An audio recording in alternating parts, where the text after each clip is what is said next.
must be gathering firewood. Ticket to hell.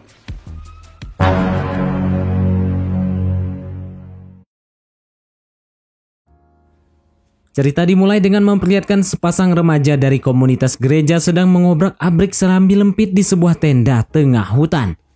Setelah selesai, gadis yang bernama Erika ini ngerasa kecewa karena masih belum nyampe puncak, si pria malah udah selesai.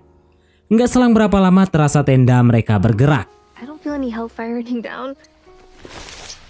What was that? Erika pun segera keluar buat meriksa. Erika yang dengar kayak ada suara kresek-kresek di balik pepohonan, mulai celingak-celinguk ketakutan. Nggak ngelihat siapa-siapa, Erika pun segera masuk lagi ke dalam tenda. Kemudian terlihat ada orang berjubah keluar dari balik pohon. Di tenda saat Erika ngomong kalau sang pria kurang perkasa, tiba-tiba muncul psikopat berjubah yang langsung mencucuk sang pria sampai meninggoy. Erika yang kaget langsung segera lari sekencang-kencangnya. Namun percuma, sang psikopat berjubah dan bertopeng tersebut mampu dengan mudah mengejar Erika dan berusaha mencucuk Erika.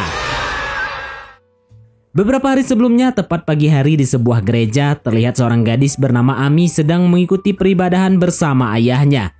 Namun saat Ami melihat ada teman prianya yang bernama Tony ngisyaratkan pakai jari buat menggerogoti serambi lempitnya, Emi yang malah godain balik sontak dilihatin banyak orang termasuk Pak Pastur yang membuat ayahnya merasa sangat malu. Atas perbuatannya itu, Emi disuruh menyusun dan mengembalikan kursi gereja ke dalam gudang. Saat Emi lagi celingak-celinguk di gudang, tiba-tiba Tony muncul ngajakin Emi berpatukan. Emi yang memang gampang banjir menerima ajakan tersebut. Ticket to hell.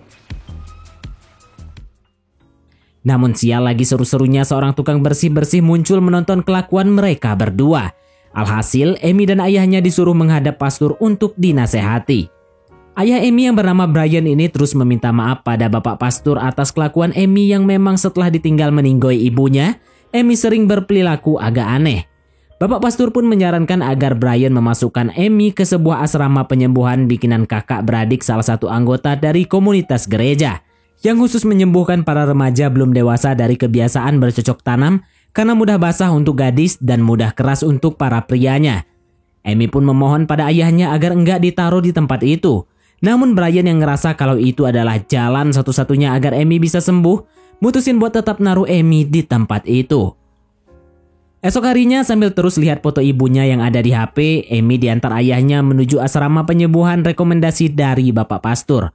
Terlihat jelas Emi sungguh sangat sedih sekali. Sesampainya di lokasi yang ternyata tempat itu dikelilingi hutan yang jauh dari rumah warga.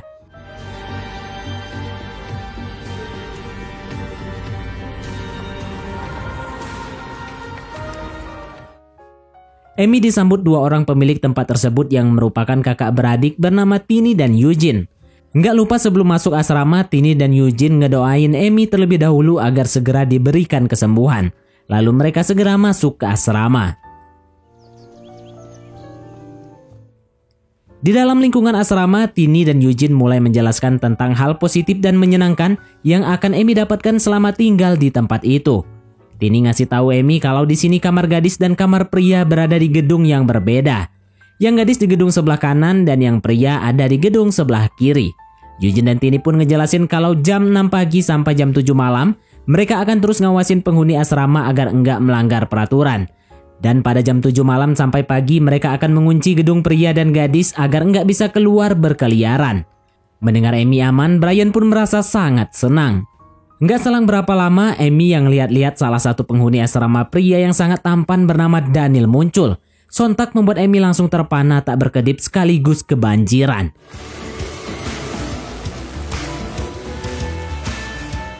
Mereka pun berkenalan.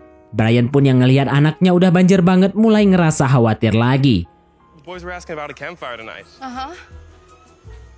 Alright. Come on. Sesampainya di kamar untuk Emi, Tini yang lihat Emi pegang HP langsung mengambilnya sembari ngasih tahu kalau peraturan di tempat itu nggak boleh bawa HP. Kalau udah sembuh saat mau pulang maka HP mereka akan dikembalikan.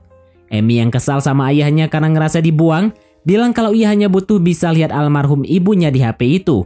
Ia bisa menerima dibuang ayahnya di tempat ini, tapi ia nggak bisa jika harus nggak ngelihat foto ibunya. Brian yang nggak tahu mau ngomong apa lagi hanya bisa bilang maaf dan segera pergi dari tempat itu. When you're better, I'll give this a tawny for safekeeping. Terlihat Amy sangat sedih. Amy lantas masuk ke kamar mandi buat nangis sambil ngaca agar lebih bisa menghayati kesedihannya. Ternyata di luar kamar mandi, para pria lagi sibuk nonton Amy melalui pipa kecil yang nggak tahu siapa dan apa tujuan pipa itu dibuat. Lagi asik ngobrol sembari nunggu giliran nonton Amy. Mereka yang lihat Eugene muncul sambil makan marshmallow langsung segera pergi dari tempat itu.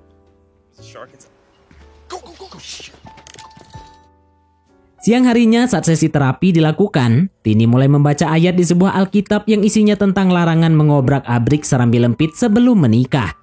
Tini yang lihat para peserta kayak enggak menghormati isi Alkitab yang sedang ia baca terutama Amy, dengan sangat tegas mengatakan semoga sebelum hukuman dari Tuhan menghampiri para peserta, sebaiknya para peserta segera bertaubat. Dan suasana pun mendadak menjadi hening mencekam. You can all pray for forgiveness in the chapel. Setelah itu, para peserta disuruh berdoa di gereja. Saat sedang berdoa, Amy disapa oleh Minda yang bilang kalau menurutnya asrama ini nggak akan berhasil membuat mereka semua berubah. Lalu si Rinda mulai cerita kalau 20 tahun yang lalu, tepatnya pada tahun 2004, ada seorang pastor muda berusia 17 tahun yang bernama Teddy merasa kecewa dengan semua orang di pelatihan pastor yang sedang ia ikuti. Karena semua orang di tempat itu bukannya belajar dan mengajar agama, tapi malah justru sering melakukan ritual mengobrak-abrik serambi lempit dengan sesama peserta, bahkan dengan pelatih dan pimpinan pelatihnya sekalian. Pastor muda itu pun lantas membuat semua yang ada di pelatihan tersebut meninggoy. Mulai dari biarawatinya, pasturnya, pokoknya semua yang ada di tempat pelatihan. Namun pastor muda tersebut sempat menyisakan satu pastor muda lain, yaitu Pastor Johan. Pastor yang telah menyarankan semua peserta hari ini termasuk Amy tinggal di asrama ini. Pastor Johan ini merupakan paman dari Tini dan Eugene. Pastor Johan dulu tidak dibikin meninggoy sama Pastor Teddy karena hanya Pastor Johan lah yang nggak pernah mengobrak-abrik serambi lempit selama pelatihan. Anehnya saat petugas kepolisian datang ke lokasi, Pastor Teddy nggak pernah ditemukan. Bahkan data tentang Pastor Teddy pun ikut menghilang begitu saja sampai sekarang. Menurut keterangan Pastor Johan pada petugas kalau Pastor Teddy telah dirasuki oleh psikopat iblis dan kini sedang bersembunyi di dalam hutan. Mendengar cerita itu, terlihat Amy dan kawan-kawan merasa cukup ketakutan. Dan tiba-tiba pintu gereja tertutup sendiri. Rinda bilang kalau dia mendapatkan cerita itu dari koran lama yang ada di gudang rumahnya. Seremnya lagi sebenarnya lokasi pelatihan itu adalah di asrama ini. Nggak selang berapa lama muncul Eugene yang nyuruh para gadis keluar karena sekarang waktunya para pria untuk berdoa. Girls, pack it up. It's boy prayer. Malam harinya Amy ngajakin ngobrol Minda yang ternyata adalah teman sekamarnya. Minda bilang kalau dia sangat kesal saat ponselnya diambil sama si Tini. Amy pun bilang kalau dia juga sedih, padahal sekarang ia sedang pingin ngelihat foto ibunya karena lagi kangen. Amy lantas tanya sama Minda apakah Minda mau mengantarnya buat nyari ponselnya. Minda pun bilang, ayo kita cari.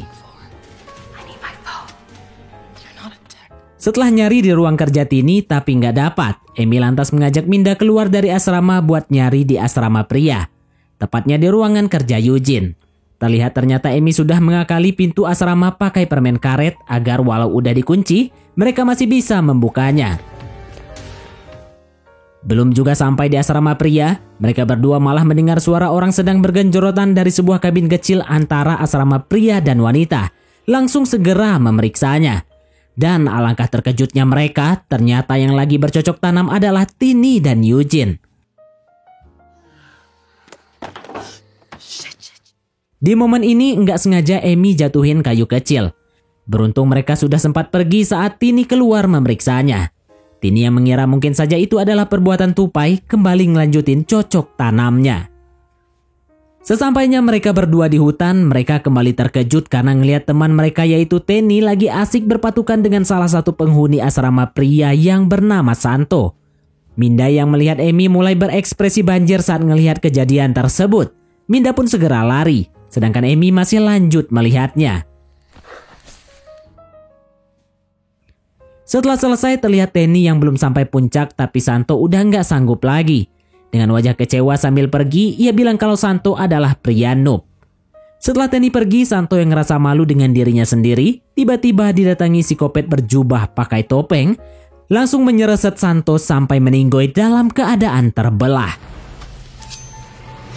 Amy yang melihat itu sambil teriak langsung lari sekencang-kencangnya. Psikopat itu pun segera mengejar Amy dengan penuh semangat. Beruntung Amy sempat masuk ke asrama gadis sebelum psikopat itu berhasil menangkapnya. Rinda yang melihat Amy ketakutan lantas bertanya apa yang terjadi. Rinda pun tanpa ragu memeriksa keadaan di luar asrama. Eugene yang muncul tiba-tiba sempat dikeplak hidungnya sama si Rinda.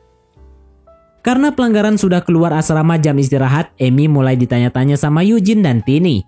Eugene dan Tini yang dengar cerita Amy mengenai psikopat bertopeng sontak mengatakan kalau mereka berdua nggak percaya sama sekali.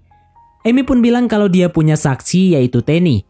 Namun saat Tenny ditanya Eugene, Tenny yang takut ketahuan tadi sudah diobrak-abrik sama Santo, bilang kalau dia nggak tahu apa-apa. Amy yang nggak tahu lagi harus ngasih bukti apa lagi karena Tenny nggak mau ngaku. Ditambah lagi dia juga nggak tahu nama pria yang meninggoy sama psikopat itu. Langsung ngajakin Tini dan Eugene ke lokasi kejadian. Namun percuma, sesampainya mereka di lokasi itu ternyata sudah nggak ada siapa-siapa. Bahkan bekas cairan merah pun sudah hilang sama sekali. Eugene pun menyuruh Amy kembali ke kamar buat istirahat karena menurut Eugene sepertinya Amy mengalami halu yang cukup parah. Di kamar, Minda bilang ke Amy kalau besok dia akan menunjukkan beberapa temuannya pada Amy. Setelah Minda ganjel pintu pakai kursi, mereka berdua pun mulai mencoba tidur. Pagi harinya tepat jam 6, Amy yang baru bangun melihat Minda udah nggak ada di kamar, langsung nyari keluar. Melihat Tenny dan teman-temannya lagi ngobrol santuy, Amy bertanya di mana Minda berada. Mereka pun menjawab kalau Minda lagi latihan khusus bersama Eugene. Rinda bilang kalau Minda itu perlu perhatian dan pelatihan khusus karena masalahnya jauh lebih parah dari mereka semua. Maka dari itu agar cepat sembuh hampir tiap hari Minda harus mendapatkan terapi khusus dari Eugene. Rinda, Tenny, dan Jenny pun lantas ngajak Amy ikut dengan mereka ke asrama pria buat nontonin para pria di sana melalui celah sebuah jendela kamar mandi. Dengan semangat Amy nonton sampai benar-benar banjir sebanjir-banjirnya. Melihat Amy banjir, Rinda, Tenny, dan Jenny nampak sangat bahagia. Di kamar mandi, para pria sempat membicarakan tentang Santo yang sudah nggak kelihatan dari tadi malam. Saat Amy masih fokus nonton, Eugene yang tiba-tiba muncul dan ngelihat ada mata di lubang jendela sontak membuat Amy dan kawan-kawan segera lari pergi. Amy yang lari terpisah sambil sembunyi perlahan dihampiri oleh seseorang. Dan itu ternyata adalah Minda. Melihat Eugene terus manggil-manggil para gadis, Minda lantas ngajak Amy ke sebuah pagar pembatas. Minda memperlihatkan pada Amy kalau pagar pembatas di asrama tersebut dialiri listrik. Jadi nggak akan mungkin ada peserta yang bisa kabur dari asrama tersebut. Minda tahu tentang hal itu tadi malam saat ia lari meninggalkan Amy yang lagi seru nonton si Tenny dan Santo. Lalu Minda ngajak Amy masuk ke sebuah kabin yang lebih mirip gudang. Gak selang beberapa lama para pria muncul sembari bertanya apa yang sedang mereka lakukan di tempat ini.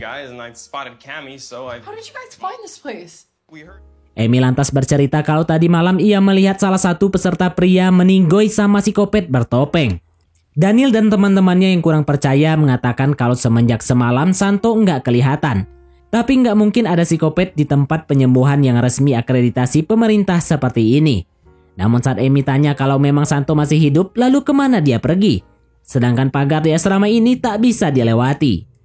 Daniel yang akhirnya mulai percaya, sejenak merenung. Amy lantas mengajak mereka semua bekerja sama buat pergi dari tempat ini. Amy bilang kalau nanti malam ia meminta para pria mengalihkan perhatian Eugene, sedangkan Minda mengalihkan perhatian Tini. Lalu Amy sendiri akan mulai memeriksa kabin tempat Eugene dan Tini bercocok tanam malam itu. Siapa tahu di situ ia bisa menemukan ponsel dan kunci gerbang utama untuk bisa pergi dari asrama nggak jelas tersebut. Namun tiba-tiba Tini muncul dan langsung menyuruh mereka semua kumpul di lapangan. Laying in the grass, talking about our future. Tini mulai bertanya siapa yang pertama kali punya ide pergi dari asrama tersebut. Karena nggak ada yang mau menjawab, Tini mulai nekan luka yang ada di tangan Minda. Amy yang gak tega melihat Minda adu-adu akhirnya mengakui kalau semua kesalahan dan pelanggaran yang terjadi di asrama ini adalah ide dirinya sendiri. Daniel sempat coba membela Amy, tapi dihentikan oleh Amy. Amy bilang kalau yang lain hanya terpengaruh dengan ajakannya saja.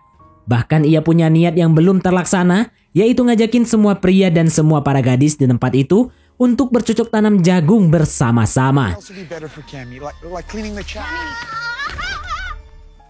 Tini pun menghukum Amy dan menyuruhnya berlutut di sebuah batu kecil dan tajam-tajam. Terlihat Eugene yang gak tega ngelihat Amy aduh-aduh mencoba menasehati Tini agar segera menghentikan hal itu.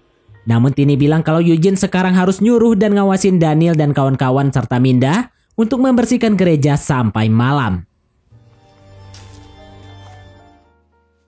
Singkat cerita, malam hari pun tiba. Eugene yang capek ngawasin Daniel, Minda, dan kawan-kawan mutusin buat keluar gereja dengan alasan mau nyiapin makan malam. Setelah Eugene pergi, Minda ngajakin semua pria buat ngelaksanakan rencana Amy tadi siang. Namun salah satu pria bernama Nando milih buat nggak ikut. Dia bilang kalau dia masih mau di gereja dulu buat doa. Setelah semuanya pergi, Nando yang ingat bahwa Amy sangat aduhai mulai melakukan solo karir mengurut terong sendirian di sebuah ruangan pengakuan dosa dengan cukup heboh. Selesai melakukannya, Nando yang dengar ada orang buka pintu gereja mulai celingak-celingu, nggak lihat siapa-siapa. Nando yang akan segera pergi harus rela dicucuk beberapa kali sama si om psikopat bertopeng sampai meninggoy.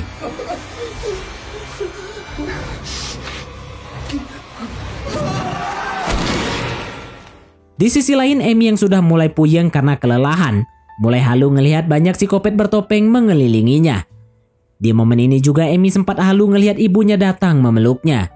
Tapi ternyata itu adalah Tini yang sambil netesin air mata meminta maaf karena sudah keterlaluan nyuruh Amy berlutut sampai malam begini.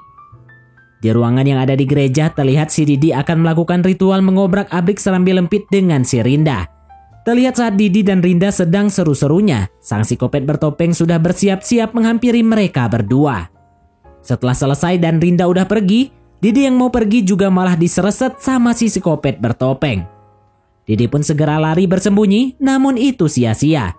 Psikopat yang pro ini mampu dengan mudah menemui Didi dan langsung mengeplak kelapa Didi pakai barbel sampai meninggoy.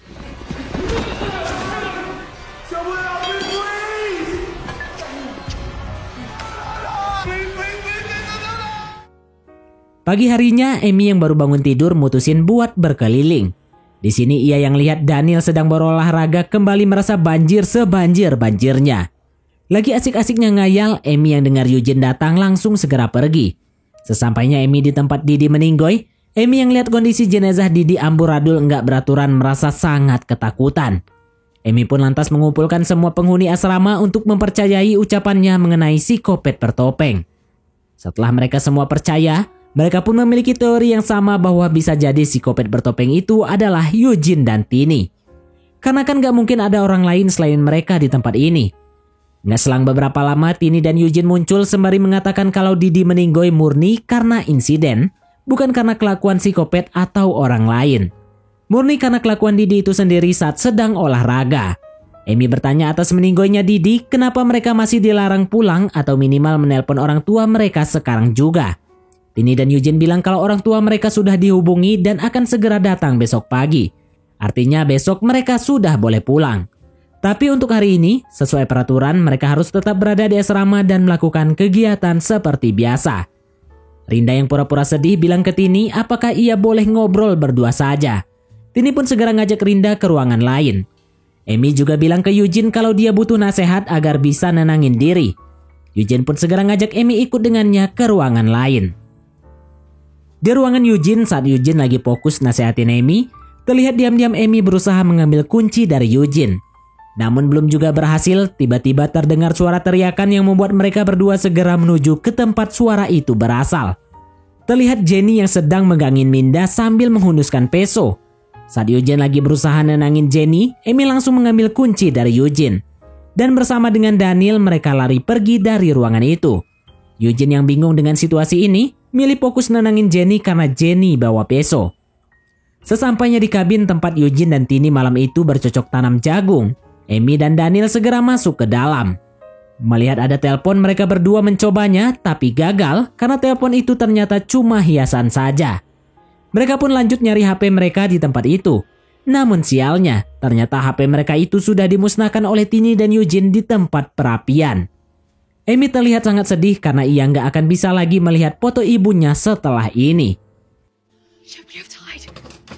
Mendengar suara Tini mendekat, mereka pun segera bersembunyi. Terlihat Eugene dan Tini mulai berdebat tentang perbuatan yang telah mereka lakukan. Eugene bilang kalau semua ini adalah sebuah kesalahan. Sedangkan Tini menganggap bahwa tugas mereka merupakan tugas suci yang mesti harus terus dilakukan. Eugene yang masih kelihatan bingung kembali diyakini Tini dengan melakukan aselole dengan semangat yang membara, tepat di balik tempat persembunyian Amy dan Daniel. Setelah selesai, mereka pun segera keluar kabin. Terlihat Amy dan Daniel mulai merasa sedikit mual melihat kejadian barusan. Malam harinya, Amy dan kawan-kawan kembali berkumpul membahas tentang ponsel mereka semua yang telah dihancurkan. Gak selang beberapa lama, Eugene dan Tini muncul mengajak mereka semua buat makan malam. Di meja makan, Tini mulai memimpin doa dan mempersilahkan semuanya untuk mulai makan. Tanpa ragu, Jenny langsung makan dengan cukup lahap. Soalnya dia sudah sangat lapar karena seharian belum makan. Namun tidak dengan yang lain, mereka masih ragu-ragu untuk makan setelah semua yang telah terjadi. Melihat hal itu, Tini terus membujuk mereka semua untuk mau makan. Namun saat mereka akan mulai makan, tiba-tiba Jenny yang malah huwek-huwek terus meninggoy di meja makan, sontak membuat semua orang terkejut. Bahkan Eugene pun terkejut, hanya Tini yang enggak terkejut. Amy pun lantas ngeplak Tini dan ngajak bertarung. Sementara Tini dan Amy lagi bertarung, Eugene yang bilang kalau dia nggak tahu apa-apa langsung dikeplak sama Rinda sampai semamput. Begitu pula dengan Tini yang kalah bertarung dengan Amy, ia pun juga semamput. Lalu mereka semua segera berlari menuju gerbang utama untuk keluar dari asrama durjana tersebut. Sesampainya di gerbang utama, kunci yang Amy ambil dari Eugene ternyata bukanlah kunci gerbang, mulai merasa panik. Terlihat psikopat berjubah mulai muncul menghampiri mereka.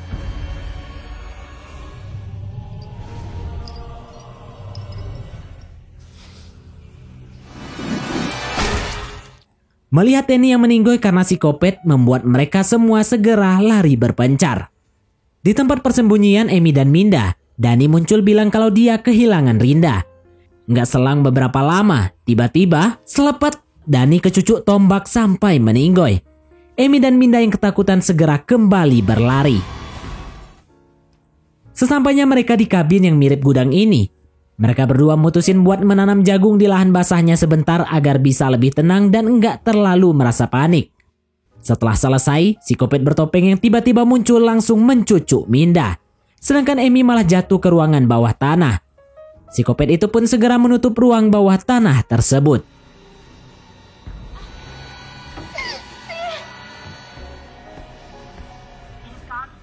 Di sini Amy menemukan peta yang menunjukkan ternyata ada 3 asrama lain yang sama seperti asrama tempatnya berada sekarang. Intinya semua orang yang masuk asrama itu jika masih ngelakuin cocok tanam, maka akan dimeninggoykan oleh psikopat. Amy juga pun menemukan video para orang tua termasuk ayahnya yang membuat surat pernyataan kalau anak mereka nggak bisa sembuh, mereka rela jika anak mereka harus dimurnikan dengan cara dimeninggoykan. Kecewa dengan ayahnya, Amy pun terlihat sangat sedih. Amy yang lihat Rinda masih dikejar-kejar psikopat melalui monitor CCTV mulai cari akal. Amy yang gak sengaja menemukan alat pembuka pintu dari jarak jauh langsung membukakannya dan mengambil sebuah peso buat jaga-jaga. Sesampainya Amy di halaman asrama, Amy melihat semua jenazah teman-temannya sudah terikat dan duduk dengan jubah hitam di kursi merasa sangat sedih. Mendengar ada yang masih bergerak, Amy pun coba melepaskan topeng orang tersebut. Dan ternyata itu adalah Eugene dan juga Rinda. Eugene dan Rinda memohon agar dilepaskan. Namun Amy yang melihat masih ada yang bergerak langsung membukanya dan itu ternyata adalah ayahnya yang langsung mengeplak Amy sampai rebahan. Ayahnya bilang kalau ia terpaksa melakukan ini semua demi Amy bisa masuk surga. Karena kalau Amy nggak dimurnikan, ia bakal merasa sangat sedih melihat Amy nggak bisa masuk surga. Amy pun bertanya, siapa yang ngomong kayak gitu ya? Tini pun buka topengnya sambil bilang kalau yang ngasih tahu ayahnya tentang hal itu adalah si sang manusia suci, yaitu manusia yang sedang pakai topeng tepat di sebelahnya. Bahkan Tini pun bilang ia siap menerima pemurnian malam ini karena ia juga telah bercocok tanam dengan Eugene, adiknya sendiri. Dan psikopat bertopeng itu pun langsung segera menserset Tini sampai meninggoy. Terlihat Eugene nampak sangat sedih melihat hal itu. Ketika psikopat ini mulai dekatin Amy berhasil buka topengnya dan ternyata itu adalah Bapak Pastor Johan yang langsung ngeplak Amy sampai rebahan. Lalu Bapak Pastor nyuruh ayah Amy buat nyucu Amy pakai peso sampai meninggoy.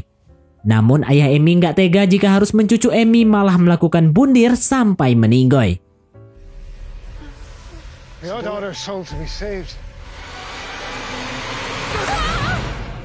Sekedar info, Bapak Pastor itu ternyata adalah ayah dari Tony. Dia nggak suka anaknya dekat sama Amy. Singkat cerita, saat Bapak Pastor akan mencucu Amy berhasil menendang telurnya Bapak Pastor sampai rebahan aduh-aduhan dan pertarungan pun terjadi.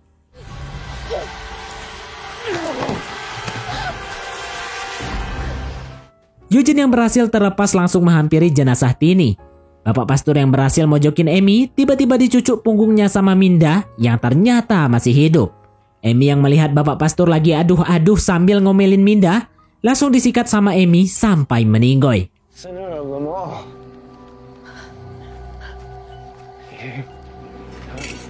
Yes, God. There'll be no saving.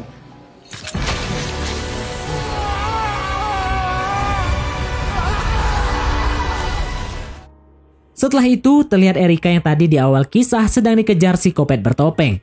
Saat ia akan sedang dicucu, beruntung dia diselamatkan oleh Amy, Rinda, Minda, dan Eugene yang langsung mencucuk psikopat tersebut sampai meninggoy. Dan film pun tamat.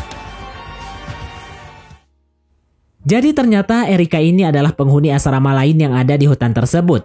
Dan psikopat yang ngejar Erika adalah Pastor Teddy. Jadi pada intinya Pastor Teddy dan Pastor Johan itu bekerja sama sejak masih muda dulu sampai sekarang.